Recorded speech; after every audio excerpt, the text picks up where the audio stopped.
Hello friends, स्वागत है आप सभी का आपके अपने YouTube channel your study guide पर। तो फ्रेंड्स, आज के इस वीडियो में हम सभी एसएससी जीडी के 4 फरवरी से लेकर 6 फरवरी तक जितनी भी शिफ्टें हुई हैं उसमें जीके जीएस के जितने भी क्वेश्चन पूछे गए हैं उन सभी क्वेश्चनों को देखने वाले हैं। फ्रेंड्स, जिनका एग्जाम अभी नहीं हुआ है उनके लिए तो वीडियो मोस्ट इंपॉर्टेंट होने वाली है, क्योंकि उन्हें यह पता चलेगा कि आखिर एग्जाम में क्वेश्चन कैसे पूछा जा रहा है। और काफ़ी क्वेश्चन जो है रिपीट भी हो रहा है। फ्रेंड्स, मैं क्वेश्चन कराने के साथ साथ उससे रिलेटेड जो और क्वेश्चन भी बनते हैं उन्हें भी साथ कराता चलूँगा, ताकि यहाँ से एक भी क्वेश्चन अगर आप के एग्जाम में दोबारा पूछा जाए तो छूटने ना पाए। और जिन भाइयों का भी पेपर हो चुका है वो अपना यहाँ पर क्वेश्चन मैच कर सकते हैं। चलिए देखते हैं अब आज का पहला क्वेश्चन। कथकली किस राज्य का शास्त्रीय नृत्य है? कथकली किस राज्य का शास्त्रीय नृत्य है? तो राइट आंसर क्या है? कहाँ का है कथकली? केरल का। केरल का जो है कथकली और मोहिनीअट्टम, ये केरल के दो शास्त्रीय नृत्य हैं। कथकली केरल राज्य का शास्त्रीय नृत्य है या संगीत, अभिनय और नृत्य का मिश्रण है। कथकली में भारतीय महाकाव्यों की महाकहानियों को नाट्य रूप दिया जाता है। मतलब यहाँ पर यह बताया जा रहा है कथकली जो है, जो शास्त्रीय नृत्य है, इसमें जो महाकाव्य की कहानियाँ हैं उसे नाट्य रूप प्रदान किया जाता है। चलिए देखते हैं दूसरा क्वेश्चन जो आप सभी से पूछा गया था। दूसरा क्वेश्चन है, प्रधानमंत्री रोजगार योजना किस वर्ष शुरू हुई थी?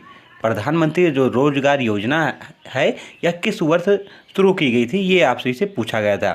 प्रधानमंत्री रोजगार योजना जो है, जिसे PMRY भी कहते हैं, को 2 अक्टूबर 1993 में, कब?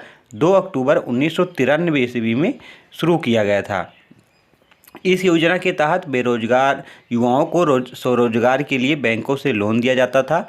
प्रधानमंत्री रोजगार योजना सृजन कार्यक्रम की शुरुआत जो है 2008 में की गई। अगर आप सभी से पूछा जाए प्रधानमंत्री रोजगार योजना, तब आप सभी का आंसर जो होगा वो 1993 होगा। लेकिन अगर आप सभी से यह पूछा जाए कि प्रधानमंत्री रोजगार सृजन कार्यक्रम कब शुरू हुआ था, तो 2008 में। अंतर देख लीजिए, यहाँ पर योजना है, यहाँ पर सृजन है, यही अंतर है बस। जब योजना पूछा जाएगा तो आप 1993 टिक करेंगे, और जब सृजन पूछा जाएगा तो आप 2008 टिक करेंगे। आपसे के एग्जाम में यह पूछा गया था प्रधानमंत्री रोजगार योजना किस वर्ष शुरू की गई थी, तो 2 अक्टूबर 1993 को। नेक्स्ट क्वेश्चन देखते हैं, गुरु M.K. सरोजा किस नृत्य से संबंधित हैं? गुरु M.K. सरोजा जो हैं वह किस नृत्य से संबंधित है, ये आपसे से पूछा गया था। तो गुरु M.K. सरोजा जो हैं फ्रेंड्स, वो किससे संबंधित है? वो भारतनाट्यम से संबंधित है। किससे? भारतनाट्यम से। गुरु M.K. सरोजा भारतनाट्यम से जुड़ी हुई हैं। ये भारतनाट्यम की शिक्षिका और प्रतिपादक हैं। भारतनाट्यम भारतीय शास्त्रीय नृत्यों में से एक है। इसकी उत्पत्ति तमिलनाडु से हुई थी। बात कर लें कि भारतनाट्यम किस राज्य का शास्त्रीय नृत्य है? तमिलनाडु का है। असम किस सत्रिया कहाँ का है? तो असम का है। अगर बात कर लें कि जो दोस्तों कथकली कहाँ का है? केरल का है। मोहिनीअट्टम कहाँ का है? वो भी केरल का है। अगर मणिपुरी बात करें कहाँ का है, तो मणिपुरी भी मणिपुर का है। उड़ीसी कहाँ का है? उड़ीसा का है। कथक कहाँ का है? उत्तर प्रदेश का है। इसे आप याद कर जाइएगा।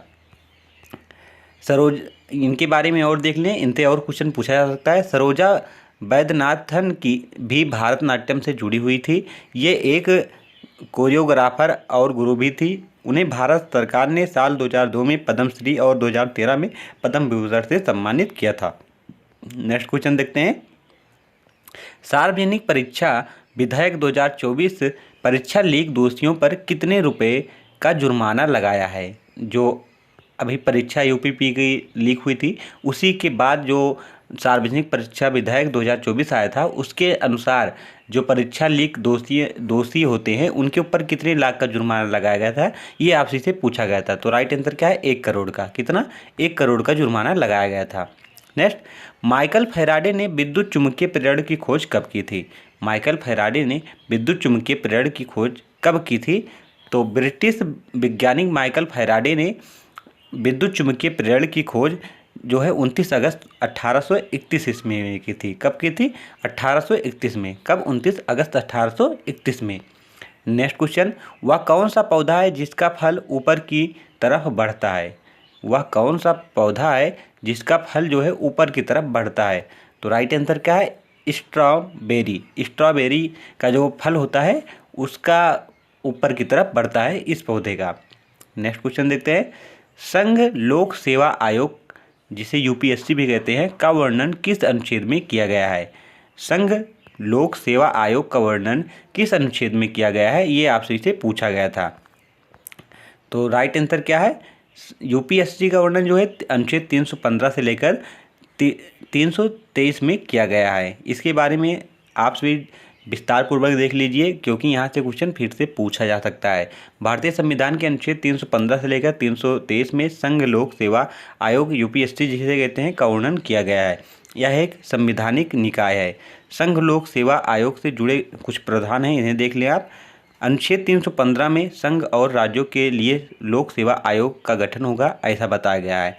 अनुच्छेद 316 में यूपीएससी और राज्य लोक सेवा आयोग के सदस्यों की नियुक्ति और कार्यकाल का प्रावधान किया गया है। यहाँ से यह क्वेश्चन पूछा जा सकता है कि जो संघ लोक सेवा है, जो वहाँ पर आईएएस अधिकारी होते हैं, उनकी कार्यकाल का वर्णन किस अनुच्छेद में किया गया? तो अनुच्छेद 316 में ऐसा बताया गया है। अनुच्छेद 317 में क्या कहा गया है? तो यूपीएससी और एसपीएससी के सदस्यों को हटाने एवं निलंबित करने का प्रावधान किया गया है। मतलब अगर बात कर लें कि जो आईएएस आईपीएस बनते हैं, उन्हें हटाने का प्रावधान किस अनुच्छेद में किया गया है? तो अनुच्छेद 317 में किया गया है। 318 में आयोग के सदस्यों और कर्मचारियों की सेवा की शर्तों के बारे में नियम बनाने की शक्ति का प्रावधान किया गया है। और 319 में जो है आयोग के सदस्यों द्वारा सदस्य न रहने पर पद धारण करने का प्रतिषेध किया गया है। बात करें 320 में लोक सेवा आयोग के कार्यों का वर्णन किया गया है। और 322 में लोक सेवा आयोग के व्यय से जुड़े प्रावधान किए गए हैं। अनुच्छेद 323 में लोक सेवा आयोग की रिपोर्ट से जुड़े प्रावधान हैं। इसे आप ध्यानपूर्वक याद कर लीजिएगा, यहाँ से क्वेश्चन दोबारा आपसे एक एग्जाम में पूछा जा सकता है। नेक्स्ट क्वेश्चन देखते हैं। अगला हमारा क्वेश्चन है, तीसरी पंचवर्षीय योजना की क्या चुनौती थी? जो तीसरी पंचवर्षीय योजना लाई गई थी उसकी क्या चुनौती थी? तो तीसरी पंचवर्षीय योजना जो है 1961 से 1966 में दोस्तों, यहाँ से यह क्वेश्चन पूछा जा सकता है। तीसरी पंचवर्षीय योजना थी, उसका कार्यकाल कब से कब तक था? तो 1961 से 1966 के बीच इसका कार्यकाल था। इसके बीच जो चुनौतियाँ आई थी उसे आप देख लें। इसमें 1962 में भारत चीन की युद्ध ने अर्थव्यवस्था में कमजोरी की उजागर की थी। मतलब 1962 में जब भारत और चीन का युद्ध हुआ था, तो उसके कारण भारत की अर्थव्यवस्था बिल्कुल बिगड़ गई थी। तो तीसरी पंचवर्षीय योजना की सबसे पहली जो चुनौती थी यह थी। उसके बाद देखते हैं 1965 से 1966 में भारत ने पाकिस्तान के साथ युद्ध लड़ा। और उसके बाद 1966 में जो है भारत में भीषण अकाल पड़ गया, मतलब सूखा पड़ गया। इसके कारण भी तीसरी पंचवर्षीय योजना थी, इसकी भी यह एक चुनौती बनी। उसके बाद युद्धों की वजह से मुद्रास्फीति घटी, मतलब मुद्रा की वैल्यू जो है वो घटती चली गई युद्धों के कारण। लक्ष्य वृद्धि अगर बात कर लें कि कितनी थी तीसरी पंचवर्षीय योजना की, 5.6% थी, लेकिन वास्तविक वृद्धि कितनी कुल हो पाई है? तो 2.8% ही हो पाई थी। ये भी आप याद रखिएगा। नेक्स्ट, साल 2022 में महात्मा गांधी जी की कौन सी जयंती मनाई गई थी? साल 2022 में महात्मा गांधी जी की कौन सी जयंती मनाई गई थी? तो 153 नंबर की जयंती मनाई गई थी। नेक्स्ट क्वेश्चन, पहले एशियाई खेल कहाँ पर आयोजित हुआ था? पहला एशियाई खेल कहाँ पर आयोजित हुआ था? तो नई दिल्ली में आयोजित हुआ था। कब हुआ था? 1951 ईस्वी में हुआ था। उसके बाद नेक्स्ट क्वेश्चन है हमारा, हरित क्रांति का संबंध किस फसल से था? हरित क्रांति का संबंध किस फसल से था? तो गेहूं उत्पादन से था। किससे था? गेहूं उत्पादन से था। नेक्स्ट, भारतीय संविधान के भाग 3 में किसका वर्णन किया गया है? भारतीय संविधान के भाग 3 में किसका वर्णन किया गया है? तो मौलिक अधिकारों का वर्णन किया गया है। अगर बात कर ले कितने से कितने अनुच्छेद में इसका वर्णन किया गया है, तो 12 से 35 में इसका वर्णन किया गया है। अगर बात करें भारतीय संविधान में मौलिक अधिकारों को कहाँ से ग्रहण किया गया है, तो उससे से ग्रहण किया गया था। ये भी आप याद रखिएगा। वर्तमान में कितने हमें मौलिक अधिकार प्राप्त हैं? तो वर्तमान में हमें 6 मौलिक अधिकार प्राप्त हैं। कितने हैं? वर्तमान में हमें 6 मौलिक अधिकार प्राप्त हैं। और जब संविधान लागू हुआ था तो कितने हमें मौलिक अधिकार प्राप्त थे? तो 7 मौलिक अधिकार प्राप्त थे। लेकिन 7वां मौलिक अधिकार जो था उसे कब हटाया गया है? तो 44वें संविधान संशोधन 1978 के तहत उसे हटा दिया गया तथा उसे 301 के तहत कानूनी अधिकार बना दिया गया। 7वां मौलिक अधिकार वह कौन सा था? तो संपत्ति का अधिकार जब था वो मौलिक अधिकार था पहले हमारा, लेकिन उसे हटाकर अब कानूनी अधिकार बना दिया गया है। तो फ्रेंड्स, आगे देखते हैं हम नेक्स्ट क्वेश्चन हमारा जो है, सरकार के कितने अंग होते हैं? सरकार के कितने अंग होते हैं? तो सरकार के 3 अंग होते हैं, कार्यपालिका, न्यायपालिका और एक विधायिका। ये जो होते हैं सरकार के 3 अंग होते हैं, इसे भी आप याद रखिएगा। स्मृति मंदाना किस खेल से संबंधित है? स्मृति मंदाना किस खेल से संबंधित है? तो स्मृति मंदाना जो है महिला क्रिकेट टीम के, स्मृति मंदाना जो है वो क्रिकेट टीम से संबंधित है। किस क्रिकेट से? तो महिला क्रिकेट टीम की खिलाड़ी हैं, वह बल्लेबाजी करती हैं। स्मृति मंदाना को महिला क्रिकेट में सर्वश्रेष्ठ बल्लेबाजों में से एक माना जाता है। चलिए स्मृति मंदाना से जुड़े कुछ जो पॉइंट आपसे एग्जाम में पूछे जा सकते हैं उन्हें भी देख लें। तो स्मृति मंदाना का जन्म मुंबई के महाराष्ट्र में हुआ था। स्मृति मंदाना भारतीय क्रिकेट टीम की सबसे कम उम्र की कप्तान है। स्मृति मंदाना को साल 2018 में बीसीसीआई ने सर्वश्रेष्ठ महिला अंतर्राष्ट्रीय क्रिकेटर चुना था। साल 2018 में आईसीसी ने उन्हें महिला क्रिकेटर ऑफ द ईयर चुना था। साल 2019 में उन्हें अर्जुन पुरस्कार से सम्मानित किया गया था। आगे देखते हैं, स्मृति मंदाना इक्विटास स्मॉल फाइनेंस बैंक की ब्रांड एम्बेसडर हैं। स्मृति मंदाना ने साल 2024 में 4 वनडे शतक लगाए हैं। ये भी आप याद रखिए, यहाँ से क्वेश्चन पूछा जा सकता है। आगे देखते हैं, दूसरा क्वेश्चन आप सभी के एग्जाम में आया था कि भारतीय संविधान सभा की प्रथम बैठक कब हुई थी? भारतीय संविधान सभा की प्रथम बैठक कब हुई थी? तो 9 दिसंबर को हुई थी। कब हुई थी? 9 दिसंबर 1946 को हुई थी। चलिए इसके बारे में और डिटेल से देख लेते हैं, ताकि आप सभी से यहाँ से और एग्जाम अगर में क्वेश्चन यहाँ से पूछा जाए तो आप सभी का छूटे ना। भारतीय संविधान सभा की प्रथम बैठक 9 दिसंबर 1946 को हुई थी। यह बैठक नई दिल्ली के संविधान हॉल में आयोजित की गई थी। आज इसे संसद भवन के सेंट्रल हॉल के नाम से जाना जाता है। इस बैठक में डॉक्टर सच्चिदानंद सिन्हा को संविधान सभा का अस्थायी अध्यक्ष चुना गया था। बाद में डॉक्टर राजेंद्र प्रसाद को संविधान सभा का अध्यक्ष चुना गया। आइए देखते हैं संविधान सभा से जो जुड़ी खास बातें हैं, इसे भी आप देख लें, यहाँ से क्वेश्चन पूछा जा सकता है। संविधान सभा का गठन जो है कैबिनेट मिशन 1946 की योजना के तहत किया गया। यहाँ से क्वेश्चन पूछा जा सकता है, संविधान सभा का गठन किस मिशन के तहत किया गया है? तो कैबिनेट मिशन के तहत किया गया था। कब आया था भारत में? तो 1946 में आया था। संविधान सभा ने स्वतंत्र भारत के लिए संविधान का प्रारूप तैयार करने में लगभग 3 साल का समय लिया था। संविधान सभा ने 26 नवंबर 1949 को संविधान को अपनाया था। संविधान 26 जनवरी 1950 को लागू हुआ था। यहाँ से क्वेश्चन पूछा जा सकता है कि भारतीय संविधान पूर्ण रूप से कब लागू हुआ? तो 26 जनवरी 1950 को। संविधान सभा के अंतिम सत्र की बैठक जो है 24 जनवरी 1950 को आयोजित हुई थी। आगे देखते हैं, नीरज चोपड़ा किस खेल से संबंधित हैं? नीरज चोपड़ा जो हैं वो किस खेल से संबंधित हैं? तो नीरज चोपड़ा भाला फेंक से जुड़े हुए हैं। वे एक भारतीय ट्रैक एंड फील्ड एथलीट हैं। नीरज चोपड़ा ने कई पदक जीते हैं। इनके बारे में कुछ खास बातें हैं, जो इन्होंने पदक जीते हैं उसके बारे में पूछा जा सकता है।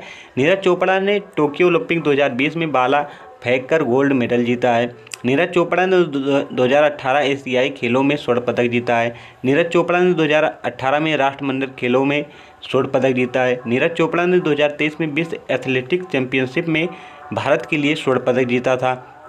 नीरज चोपड़ा ने 2022 में डायमंड लीग का खिताब जीता था। नीरज चोपड़ा को 2018 में अर्जुन पुरस्कार से सम्मानित किया गया था।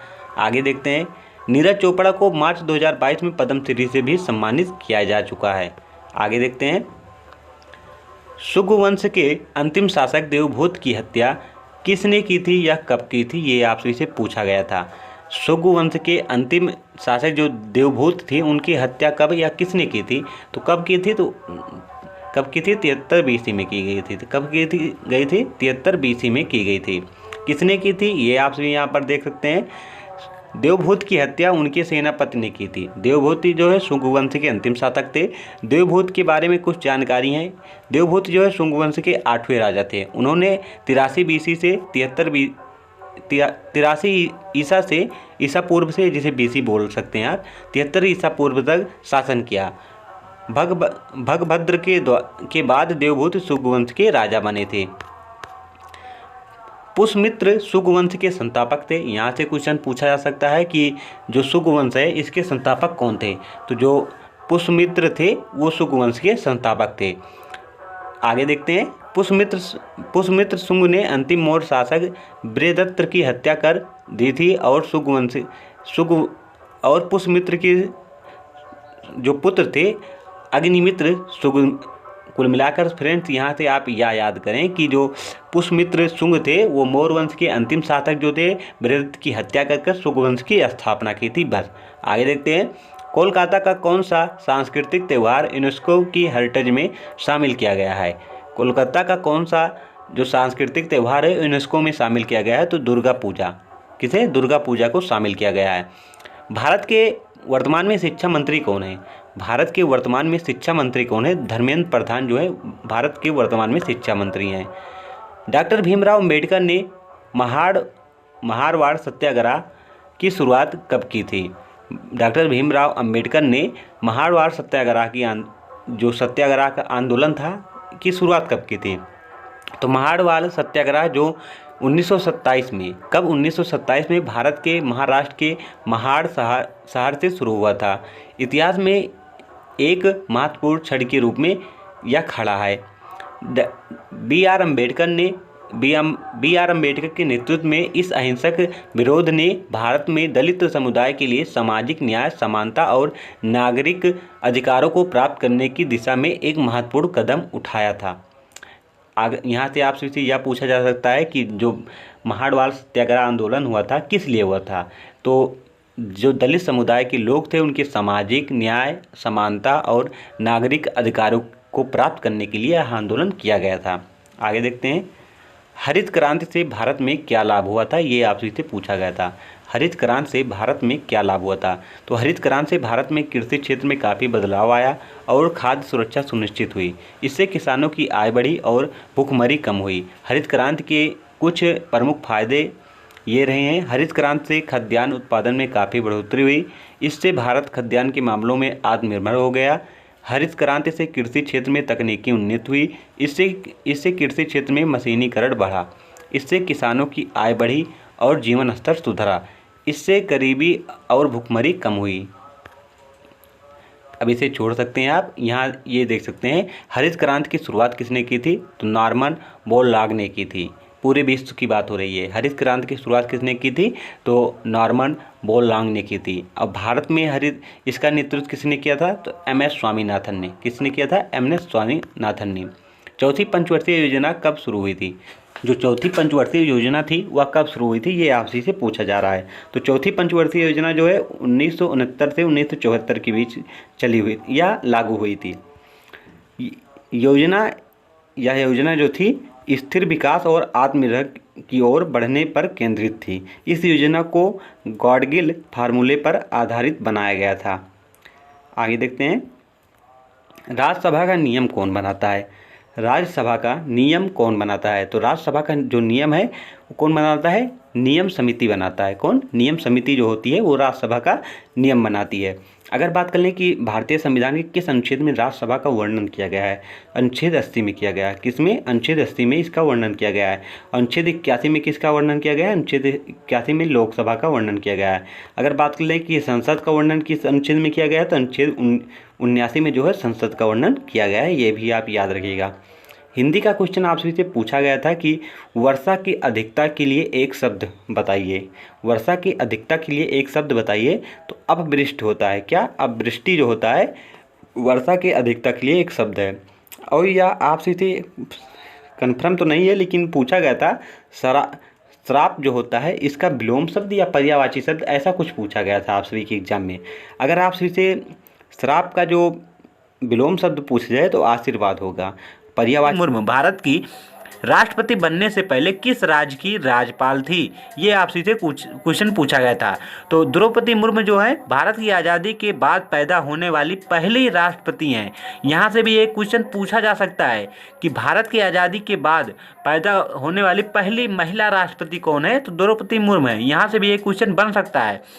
राष्ट्रपति बनने से पहले उन्होंने 2004 से 2004 के बीच जो है उड़ीसा सरकार के मंत्रिमंडल में विभिन्न विभागों में सेवा दी है। उसके बाद 2014 से 2021 तक झारखंड के नवे राज्यपाल के रूप में कार्यभार संभाला था। यहाँ आप सभी का आंसर जो बनेगा झारखंड बनेगा। द्रौपदी मुर्मू जो है भारत के राष्ट्रपति बनने से पहले झारखंड की नई राज्यपाल बनी थी। आगे देखते हैं अब दूसरा क्वेश्चन क्या पूछा गया था। दूसरा क्वेश्चन पूछा गया था आप सभी से, प्रथम पंचवर्षीय योजना की शुरुआत कब हुई थी। प्रथम पंचवर्षीय योजना की शुरुआत कब हुई थी। तो भारत की पहली पंचवर्षीय योजना की शुरुआत जो है 1951 से लेकर 1956 तक चली थी, ये आप याद रखिएगा। चलिए अब देखते हैं कि जो हमारी जो पंचवर्षीय योजना थी उनका समय कब से कब था, ये भी आप देख लें ताकि यहाँ से एक भी क्वेश्चन आपसी का गलत ना हो। पहली पंचवर्षीय योजना 1951 से 1956, दूसरी पंचवर्षीय योजना जो है 1956 से 1961, तीसरी पंचवर्षीय योजना 1961 से 1966, चौथी पंचवर्षीय योजना जो है 1969 से 1974। ये आप याद रखिएगा, जो तीसरी और चौथी के बीच 3 साल का गैप किया गया था बीच में, इसे आप याद रखिएगा। यहीं पर स्टूडेंट काफ़ी कंफ्यूज होते हैं। चौथी पंचवर्षीय योजना जो है 1969 से 1974 तक चली थी। पांचवी पंचवर्षीय योजना जो है 1974 से 1978 तक चली थी। पांचवी पंचवर्षीय योजना से कल 4 फरवरी में एक क्वेश्चन पूछा गया था, वह कौन सी पंचवर्षीय योजना है जो अपने समय से पहले ही समाप्त कर दी गई थी। तो पांचवी पंचवर्षीय योजना है, क्योंकि यह 4 ही साल चली थी। उसके बाद देखते हैं छठी पंचवर्षीय योजना जो है वो 1980 से 1985 तक चली थी। सातवीं पंचवर्षीय योजना जो है 1985 से 1990 तक। आठवीं पंचवर्षीय योजना जो है 1992 से 1997, और नवीं पंचवर्षीय योजना जो है 1997 से 2000 तक चली थी। उसके बाद 10वीं पंचवर्षीय योजना जो है 2002 से लेकर 2007 तक चली थी। ये सब आप याद कर जाइएगा, क्योंकि पंचवर्षीय योजना से बार बार आप सभी के एग्जाम में क्वेश्चन पूछा जा रहा है। आगे देखते हैं, अगला क्वेश्चन पूछा गया था, चंद्रगुप्त मौर्य की माता का नाम क्या था। चंद्रगुप्त मौर्य की माता का क्या नाम था। तो उनकी माता का नाम जो था मोरा था। क्या था, मोरा था, ये आप याद रखिएगा। इनके बारे में और देख लेते हैं। चंद्रगुप्त मौर्य की माता का नाम मोरा था। वे नंदवंशी राजा महापद्मनंद की दूसरी पत्नी थी। मोरा एक भील जनजाति से थी और भारत के मध्य भाग में रहती थी। चंद्रगुप्त मौर्य से जुड़ी कुछ बातें हैं, इसे आप देख लें। चंद्रगुप्त मौर्य को भारत का पहला सम्राट माना जाता है। उनका जन्म जो है 340 ईसा पूर्व हुआ था। चंद्रगुप्त मौर्य के पिता का नाम बिंदुसार था। चंद्रगुप्त मौर्य ने दुर्धरा और हेलेना से विवाह किया था। चंद्रगुप्त मौर्य ने अपने शासनकाल में अंतिम दिनों में राजपाट छोड़कर जैन धर्म को अपना लिया था। यहाँ से क्वेश्चन बन सकता है, चंद्रगुप्त मौर्य जो थे वो किस धर्म से संबंधित थे। तो जैन धर्म से संबंधित थे। चंद्रगुप्त मौर्य की माता का क्या नाम था। तो मोरा था, ये आप याद रखिएगा। वो क्या थी, भील जात की थी। आगे देखते हैं, अटॉर्नी जनरल किसको सलाह देता है। अटॉर्नी जनरल जो होता है किसको सलाह देता है। तो अटॉर्नी जनरल भारत के सरकार को कानूनी मामलों पर सलाह देता है। किसे देता है, तो भारत की सरकार को कानूनी मामलों पर सलाह देता है और भारत के राष्ट्रपति द्वारा सौंपे गए अन्य वैध कर्तव्यों का पालन करता है। अटॉर्नी जनरल और सॉलिसिटर जनरल के बीच उनके कर्तव्यों के संबंध में कोई अंतर नहीं है, सिवाय कि अटॉर्नी जनरल के पास सॉलिसिटर जो है जनरल पर सर्वोच्च शक्ति होता है। कुल मिलाकर यहाँ पर यह आप सभी को याद रखना है, जो सॉलिसिटर होता है वह अटॉर्नी जनरल की मदद करता है। अटॉर्नी जनरल जो होता है भारत सरकार की मदद करता है कानूनी मामलों पर। ये आप सभी को याद रखना है बस। आगे देखते हैं, 2011 की जनगणना के अनुसार पुरुष और महिलाओं में सबसे अधिक अंतर वाला राज्य, मतलब यहाँ पर पूछा गया है कि 2011 की जनगणना के अनुसार जो है किस राज्य में महिला और पुरुषों के बीच संख्या का अंतर काफ़ी ज़्यादा था। तो राजस्थान में। किसमें, राजस्थान में था। ये आप याद रखिएगा, ये आपसे एग्जाम में पूछा गया था और इम्पॉर्टेंट है। राजस्थान से एक क्वेश्चन और बन सकता है कि भारत का सबसे अधिक क्षेत्रफल वाला राज्य कौन सा है। तो राजस्थान है, ये भी आप याद रखिएगा। नेक्स्ट, हॉकी के मैदान की लंबाई कितनी होती है। ये आपसे पूछा गया था, हॉकी के मैदान की लंबाई कितनी होती है। तो हॉकी के मैदान की लंबाई जो है 9.40 मीटर होती है और 55 मीटर चौड़ा होता है। मतलब 91.4 मीटर जो है लंबा होता है और 55 मीटर चौड़ा होता है। यह मैदान समतल भूमि पर होता है और आमतौर पर जो है सिंथेटिक घास के ढाक से ढका होता है। आगे देखते हैं, टाइम आउट किस खेल से संबंधित है। टाइम आउट किस खेल से संबंधित है। तो टाइम आउट जो होता है क्रिकेट से संबंधित है। किससे, क्रिकेट से। क्रिकेट में टाइम आउट का एक अनोखा आउट होने का तरीका है जो तब होता है जब नया बल्लेबाज विकेट गिरने या किसी खिलाड़ी के रिटायर हर्ट होने के बाद तय समय में क्रीज पर नहीं पहुंचता है। अगर वह समय पर अगली गेंद खेलने के लिए तैयार नहीं होता है तो उसे टाइम आउट दे दिया जाता है, ये आप याद रखिएगा। नेक्स्ट, जो केचुलापुरम गांव से किस नृत्य की उत्पत्ति हुई? केचुलापुरम से गांव से किस नृत्य की उत्पत्ति हुई? तो किससे दोस्तों? कुचिपुड़ी शास्त्रीय नृत्य की उत्पत्ति हुई है। कुचिपुड़ी शास्त्रीय नृत्य की उत्पत्ति हुई है। कुचिपुड़ी किस राज्य का शास्त्रीय नृत्य है? तो आंध्र प्रदेश का शास्त्रीय नृत्य है। नेक्स्ट, उत्तर भारत में किस राज्य की साक्षरता दर सबसे अधिक है? उत्तर दक्षिण भारत में किस राज्य की साक्षरता दर सबसे अधिक है? तो राइट आंसर क्या है? केरल। केरल की जो है साक्षरता दर सबसे अधिक है। हरित क्रांति किस प्रकार के कृषि पर बल देती है?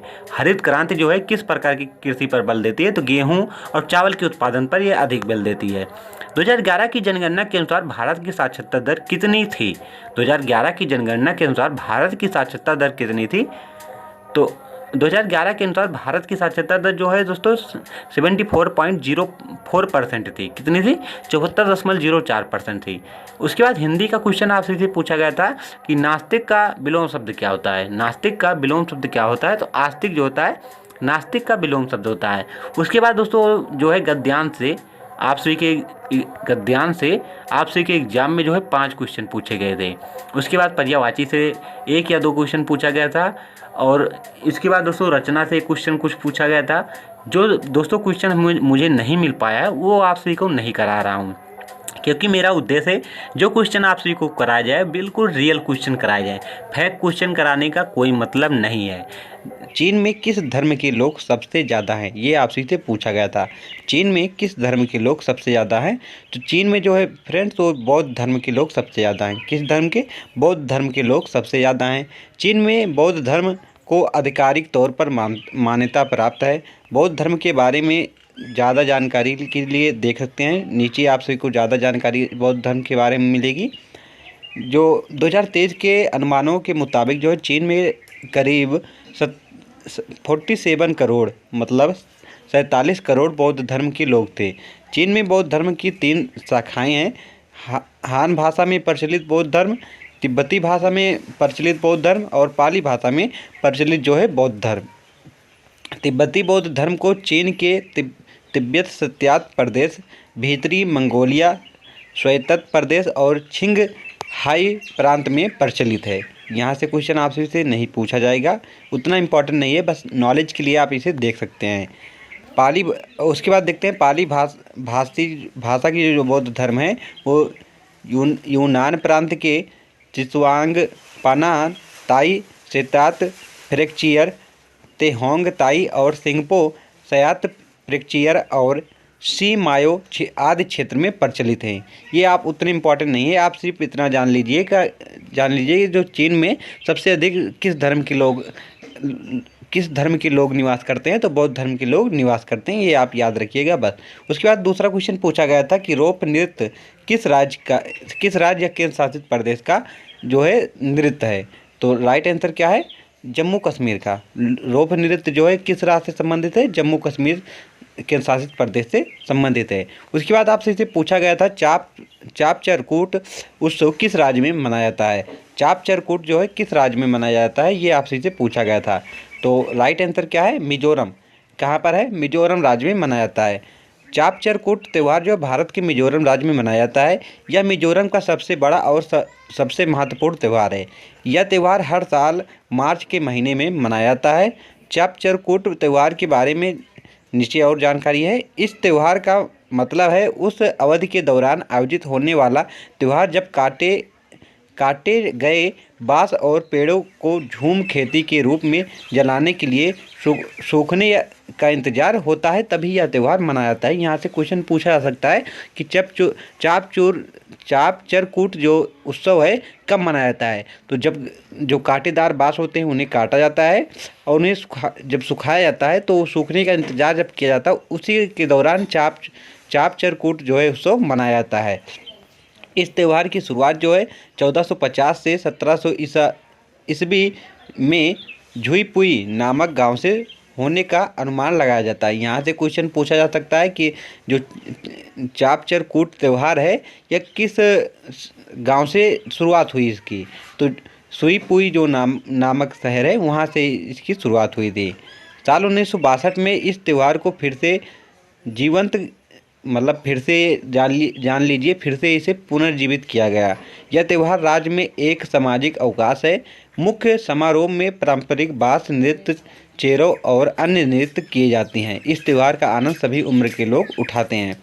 उसके बाद देखते हैं अगला क्वेश्चन पूछा गया था, संविधान के भाग 3 में क्या है। संविधान के भाग 3 में मौलिक अधिकारों का वर्णन किया गया है। इन अधिकारों को अतिक्रमण से बचाने के लिए उच्च स्तर की सुरक्षा भी दी गई है।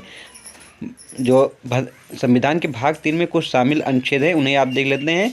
14 से 18 में जो है समानता का वर्णन किया गया है। फिर 19 से 22 में स्वतंत्रता का वर्णन किया गया है और 23 से 24 में शोषण के खिलाफ अधिकार का वर्णन किया गया है। उसके बाद 25 से 28 में जो है धार्मिक स्वतंत्रता का अधिकार दिया गया है। उसके बाद 29 से 30 में सांस्कृतिक और शैक्षिक अधिकार दिया गया है। उसके बाद अनुच्छेद 32 में है संवैधानिक उपविचार का अधिकार दिया गया है। संविधान के भाग 3 में दिए गए अधिकारों को लागू कराने के लिए सर्वोच्च न्यायालय और उच्च न्यायालय से कानूनी उपचार किया जा सकता है। आगे देखते हैं बादल कहाँ बनते हैं। बादल कहाँ बनते हैं, तो बादल जो होते हैं वो कहाँ पर, क्षोभ मंडल में बनते हैं। कहाँ पर, क्षोभ मंडल में। बादल पृथ्वी के वायुमंडल की सबसे निचली परत यानी क्षोभ मंडल में बनते हैं। क्षोभ मंडल में कुछ और जानकारी ले लीजिए, यहाँ से भी क्वेश्चन पूछा जा सकता है आपसे फिर दोबारा। क्षोभ मंडल के बारे में, क्षोभ मंडल जो है पृथ्वी के वायुमंडल की सबसे निचली परत है। यह समुद्र तल से लगभग 10 किलोमीटर ऊपर तक फैला हुआ है। क्षोभ मंडल में ही हम रहते हैं, ये भी आप याद रखिएगा। इस परत में धूल की कण और जलवाष्प होते हैं। क्षोभ मंडल में ही मौसमी जुड़ी घटनाएं भी होती हैं, जैसे बादल, बारिश, कोहरा और ओलावृष्टि जो है ये सब कहाँ पर होती हैं, क्षोभ मंडल में होती है। क्षोभ मंडल में ऊपर जाने के साथ साथ हवा का दबाव कम होता जाता है और तापमान घटता है। यहाँ से क्वेश्चन पूछा जा सकता है कि क्षोभ मंडल में ऊंचाई की तरफ बढ़ने पर जो हवा का दबाव घटता है, बढ़ता है, क्या होता है, तो घटता है। आगे देखते हैं बादल कैसे बनते हैं, ये भी आप देख लें। तो यहाँ पर देख सकते हैं सूरज की रोशनी से पृथ्वी की सतह गर्म हो जाती है। इससे नदियों, झीलों और महासागरों का पानी जो है गर्म होकर वाष्पित हो जाता है। यह वाष्पित पानी जो है जल वाष्प नामक गैस में बदल जाता है। जब यह जल वाष्प हवा में ऊपर उठता है तो ठंडा होकर वापस तरल में बादल में बदल जाता है। इस प्रक्रिया को संघनन भी कहते हैं। क्या कहते हैं, संघनन भी कहते हैं, ये भी आप याद रखिएगा। नेक्स्ट, थॉमस कप 2022 किसने जीता। थॉमस कप 2022 किसने जीता है, तो भारत 2022 के संस्करण में खिताब धारक इंडोनेशिया को 3-1 से हराकर थॉमस कप जीतने वाला छठा देश बन गया है। चीन 2024 का संस्करण हो उसमें मौजूदा चैंपियन है, ये आप याद रखिएगा। कुल मिलाकर यहाँ पर पूछा गया था 2022 में थॉमस कप किसने जीता है, तो भारत ने जीता है। किसने जीता है, भारत ने जीता है। किसे हराकर जीता है, तो इंडोनेशिया को हराकर जीता है। कितने से, 3-0 से हराकर। आगे देखते हैं कौन सी पंचवर्षीय योजना पीसी महानोबिलिस मॉडल पर आधारित है, तो जो दूसरी पंचवर्षीय योजना है वो पीसी महानोबिलिस मॉडल पर आधारित है। आगे देखते हैं खेलो इंडिया यूनिवर्सिटी गेम्स 2022 देश का कौन सा संस्करण उत्तर प्रदेश में खेला गया, तो राइट आंसर क्या है, तीसरा संस्करण खेला गया। कौन सा, तीसरा। उसके बाद देखते हैं भारत में योजना आयोग बनाने का मुख्य उद्देश्य क्या था। भारत में योजना आयोग बनाने का मुख्य उद्देश्य क्या था, यहाँ पर जूम कर ले ताकि आप सभी को दिखाई दे। यहाँ पर देख सकते हैं भारत में योजना आयोग बनाने का मुख्य उद्देश्य जो है देश के संसाधनों का कुशल इस्तेमाल करके जीवन स्तर में सुधार करना और रोजगार के अवसर पैदा करना था। ये यहाँ पर इतने इम्पॉर्टेंट है, इसे आप छोड़ सकते हैं जो नीचे लिखा है। उसके बाद यहाँ पर देख सकते हैं पंडित जवाहरलाल नेहरू की अध्यक्षता में 15 मार्च 1950 को योजना आयोग का गठन किया गया था। ये आप याद रखिएगा, ये आपसे से पूछा जा सकता है कि योजना आयोग का गठन कब किया गया था, तो 15 मार्च 1950 को। किसकी अध्यक्षता में, पंडित जवाहरलाल नेहरू की अध्यक्षता में। नेक्स्ट, सीमांत गांधी किसे कहा जाता है। सीमांत गांधी किसे कहा जाता है, ये आपसे से पूछा जा सकता है। तो खान अब्दुल गफ्फार खान को सीमांत गांधी कहा जाता है। वे एक मुसलमान नेता थे और महान स्वतंत्रता सेनानी भी थे। उन्होंने भारत की आज़ादी में आज़ादी के संघर्ष में हिस्सा भी लिया था। इनके बारे में और जानकारी ले लीजिए, यहाँ से क्वेश्चन दोबारा पूछा जा सकता है। खान अब्दुल गफ्फार खान के बारे में जो जानकारी अलग से है, उनका जन्म कब हुआ था? 1890 में हुआ था। वे सीमांत गांधी और बलूचिस्तान के एक महान राजनेता थे। उन्हें बच्चा खान भी कहा जाता था, बादशाह खान भी कहा जाता था, ये भी आप याद रखिएगा। उन्होंने खुदाई खिदमतगार नाम का एक सामाजिक संगठन भी बनाया था। उन्होंने उत्तर पश्चिमी सीमा के पठानों को अहिंसा और गैर अध्यापित के सिद्धांतों को अपनाने के लिए प्रेरित किया। सविनय अवज्ञा आंदोलन के दौरान उन्होंने पश्चिमोत्तर प्रांत में लाल कुर्ती आंदोलन भी चलाया था। आगे देखते हैं, रामनाथ राघवन किस वाद्य यंत्र से जुड़े हैं? तो ये मृदंगम से जुड़े हुए हैं। मौर्य साम्राज्य के बिहार में किस स्थान पर जो है साक्ष्य पाए गए थे? तो कुम्हरार में पाए गए थे, ये भी आप याद रखिएगा। उसके बाद देखते हैं, मौलिक अधिकार का उल्लंघन भारतीय संविधान के किस अनुच्छेद में किया गया है? तो 12 से 35 में किया गया है। किस अनुच्छेद में? 12 से 35 में किया गया है। भाग 3 में किया गया है, ये भी आप याद रखिएगा। भाग 4 में किसका वर्णन किया गया है? तो DPSP का वर्णन किया गया है। आगे देखते हैं, रंगराजन समिति संबंधित है। रंगराजन जो समिति थी वो किससे संबंधित है? तो रंगराजन समिति गरीबी विनिवेश और पेट्रोलियम उत्पादों से जुड़ी हुई है। गरीबी के बारे में देख लें तो साल 2012 में गठित रंगराजन समिति ने देश में गरीबी के स्तर का आकलन किया था। इस समिति ने गरीबी रेखा की गणना परिवारों के हिसाब से की थी। यहाँ से क्वेश्चन पूछा जा सकता है, रंगराजन समिति जो है गरीबी का आकलन किसके तौर पर की थी? तो परिवार जो गणना की थी वो परिवारों के हिसाब से की थी। आगे देखते हैं इसके बारे में।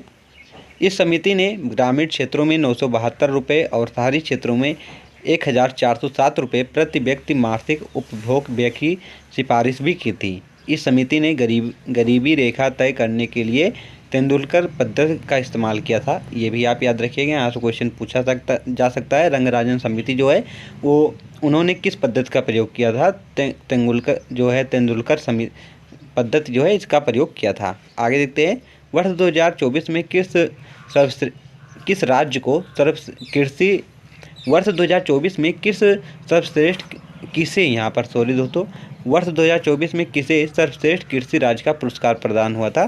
तो महाराष्ट्र को। किसे? महाराष्ट्र को प्राप्त हुआ था। पंजाब का प्रसिद्ध नृत्य क्या है? ऐसा पूछा गया था, या फिर पूछा गया था भांगड़ा नृत्य किस राष्ट्र से संबंधित है?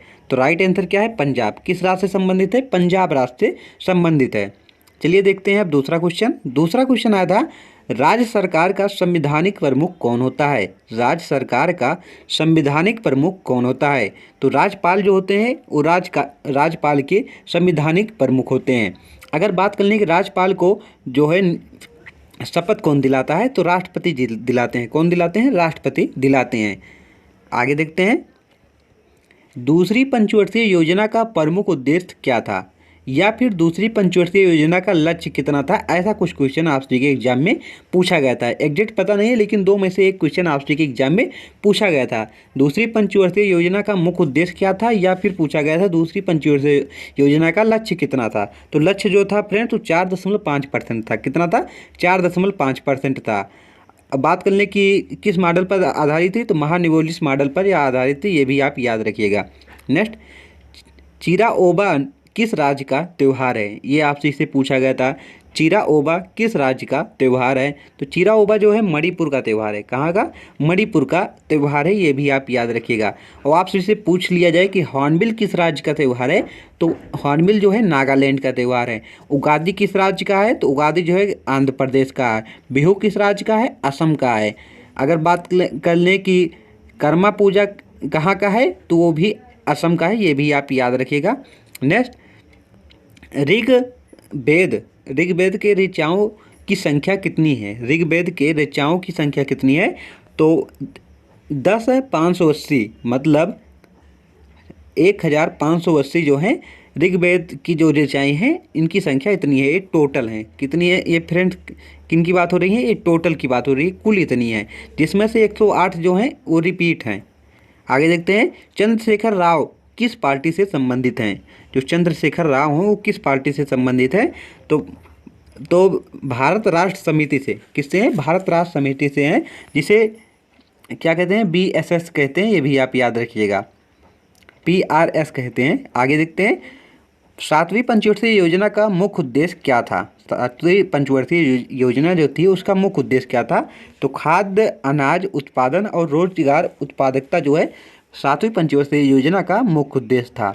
आगे देखते हैं, राज्य के नीति निर्देशक सिद्धांत जो है वो किस भाग में उल्लेखित हैं? पूछा गया था भारतीय संविधान के किस भाग में DPS का वर्णन किया गया है? तो भाग 4 में। किसमें?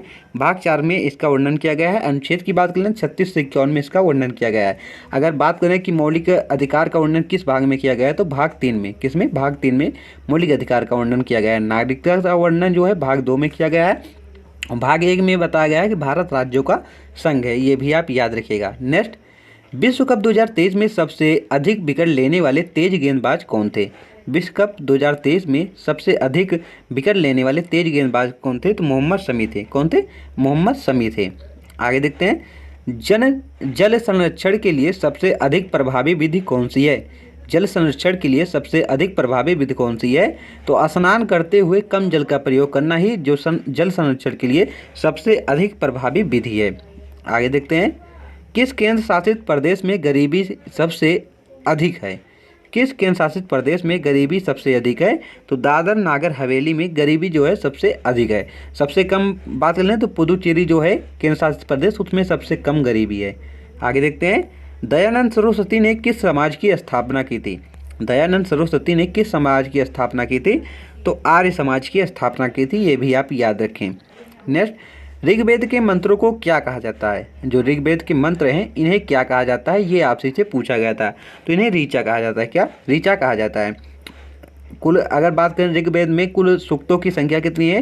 तो 1028 जो हैं कुल सूक्त हैं, ये भी आप याद रखिएगा। अगर बात करें वेदों में सबसे पुराना वेद कौन सा है? तो ऋग्वेद है। वेदों की संख्या कुल कितनी है? 4 है। ऋग्वेद है, सामवेद है, अथर्ववेद है, यजुर्वेद है, ये 4 वेद हैं। पुराणों की संख्या कितनी है? तो पुराणों की संख्या 108 है, ये भी आप याद रखिएगा। नेक्स्ट, सार्वजनिक ऋण का क्या अर्थ होता है? सार्वजनिक ऋण का क्या अर्थ होता है? तो सार्वजनिक ऋण का अर्थ होता है केंद्र सरकार द्वारा लिया गया कुल ऋण, उसी को ही क्या कहते हैं? सार्वजनिक ऋण कहते हैं। नेक्स्ट क्वेश्चन, चंद्रहास का पर्यायवाची क्या होता है? चंद्रहास का पर्यायवाची क्या होता है? तो चंद्रहास का पर्यायवाची जो होता है तलवार और खड़ग होता है, ये भी आप याद रखिएगा। उसके बाद दोस्तों जो है मुहावरे से 2 क्वेश्चन पूछे गए थे, गद्यांश से क्वेश्चन कुछ आए थे, 1 या 2 क्वेश्चन, रचनाएं से क्वेश्चन आए थे। उसके बाद अगर रीजनिंग की बात कर लें, रीजनिंग में दोस्तों कोडिंग डिकोडिंग से 2 या 3 क्वेश्चन आए थे आप सभी के एग्जाम में। क्वेश्चन पूछा गया था कि भारत के आज़ादी के समय इंग्लैंड के प्रधानमंत्री कौन थे? भारत के आज़ादी के समय इंग्लैंड के प्रधानमंत्री कौन थे? तो भारत को आज़ादी मिलने के समय इंग्लैंड के प्रधानमंत्री कौन थे? तो इटली जी थे। कौन? क्लेमेंट इटली जो थे इंग्लैंड के प्रधानमंत्री थे। क्लेमेंट इटली लेबर पार्टी के नेता थे और उन्होंने 1945 से लेकर 1951 तक ब्रिटेन के प्रधानमंत्री के तौर पर काम किया है, ये भी आप याद रखें। इनसे रिलेटेड जो क्वेश्चन और बन सकते हैं उन्हें भी आप देख लें यहाँ पर। क्लेमेंट इटली ने 20 फरवरी 1947 को घोषणा की थी कि जून 1948 में अंग्रेज भारत छोड़ देंगे। जुलाई 1947 में ब्रिटिश संसद ने भारत के लिए एक स्वतंत्रता अधिनियम पारित किया था। इस अधिनियम के तहत जो है भारत और पाकिस्तान 2 नए देश बने।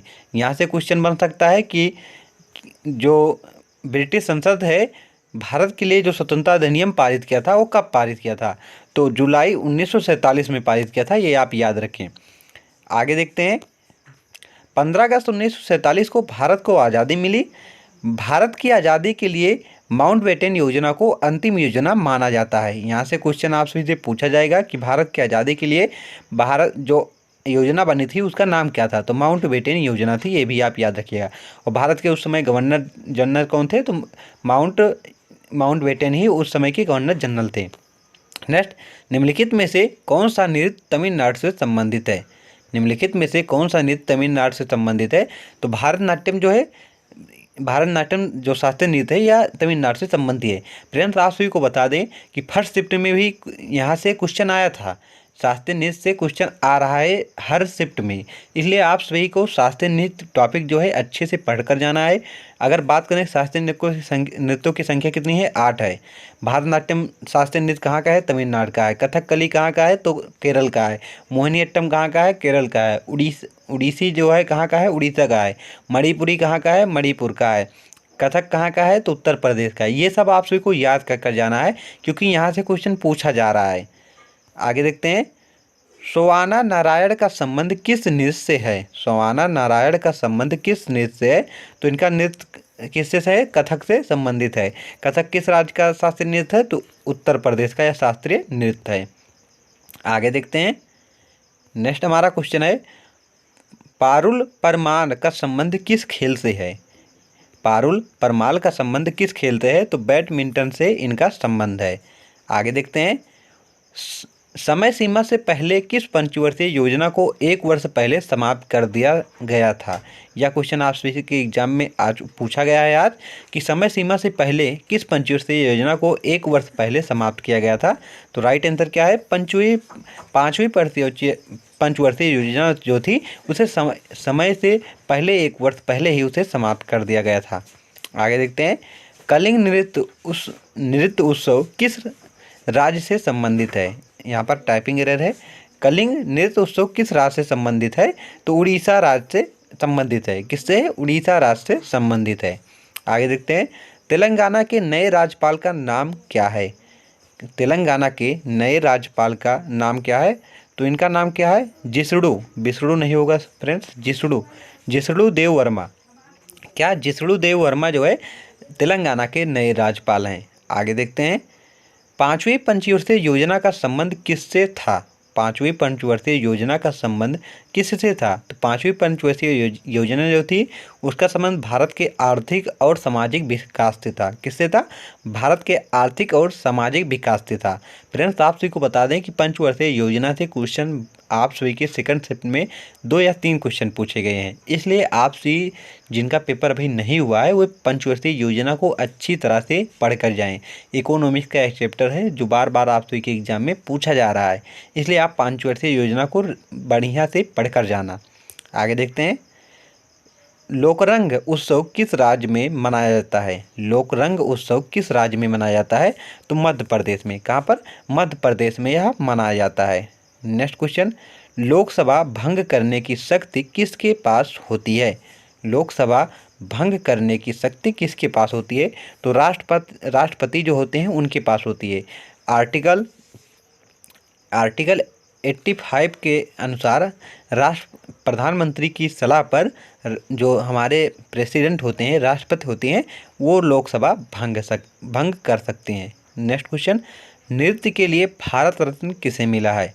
नृत्य के लिए भारत रत्न किसे मिला है, ये आप सभी के एग्जाम में पूछा गया था। तो अभी तक नृत्य के लिए किसी भी जो नृत्य करने वाले होते हैं उन्हें भारत रत्न नहीं प्राप्त हुआ है, ये आप याद रखिएगा, ये आप सभी के ऑप्शन में था। नेक्स्ट, भारत की प्रथम पंचवर्षीय योजना किस पर आधारित थी। भारत की प्रथम पंचवर्षीय योजना जो थी वह किस पर आधारित थी, तो हैरोल्ड डोमर मॉडल पर आधारित थी। किस पर थी, हैरोल्ड डोमर मॉडल पर आधारित थी। नेक्स्ट, भारत में तीसरी पंचवर्षीय योजना का मुख्य उद्देश्य क्या था। भारत में तीसरी पंचवर्षीय योजना का मुख्य उद्देश्य क्या था, तो स्वतंत्र अर्थव्यवस्था को स्थापित करना ही भारत के तीसरी पंचवर्षीय योजना का मुख्य उद्देश्य था। हिंदी के क्वेश्चन ये हैं, आप सभी से पूछा गया था, कान भरना जो मुहावरा है इसका अर्थ क्या होता है। तो कान भरना जो है चुगली करना या फिर किसी दूसरे की बात दूसरे के कान में जाकर बताना ही क्या है, कान भरना। मतलब आप सभी को पता ही होगा कि दूसरे की बात जाकर दूसरे से बुराई करना दूसरे व्यक्ति की, ताकि इन दोनों की लड़ाई हो जाए, उसे क्या कहते हैं, कान भरना। तो चुगली करना आप सभी के ऑप्शन में रहा होगा। आगे देखते हैं, उल्लू सीधा करना, ये आप सभी से मुहावरे में पूछा गया था, उल्लू सीधा करना। तो अपना काम निकालना जो है उल्लू सीधा करना के मुहावरे का अर्थ होगा। उसके बाद विलोम शब्द में आप सभी से पूछा गया था, उन्नति का विलोम शब्द क्या होगा। उन्नत का विलोम शब्द क्या होगा? तो उन्नत का विलोम शब्द जो है अवनति है। क्या है? अवनति है। तो फ्रेंड्स, इतने ही क्वेश्चन आप सभी के एग्जाम के हमें मिल पाए थे। जितने क्वेश्चन मिले थे उन्हीं क्वेश्चनों को मैं करा रहा हूँ यहाँ पर। फेक क्वेश्चन एक भी नहीं है। आप सभी के एग्जाम में ये हूबहू पूछे गए वही क्वेश्चन है। अगर आप सभी को वीडियो पसंद आए तो वीडियो को लाइक करें, चैनल को सब्सक्राइब करें तथा अपने फ्रेंड के पास पीडीएफ के लिए आप टेलीग्राम चैनल को ज्वाइन कर सकते हैं। वहाँ पर आप सभी को इस क्लास की पीडीएफ भी मिलने वाली है। आप वहाँ पर ज्वाइन कर इस क्लास की पीडीएफ प्राप्त कर सकते हैं। चलिए मिलते हैं अब नेक्स्ट वीडियो में। Thank for watching this video.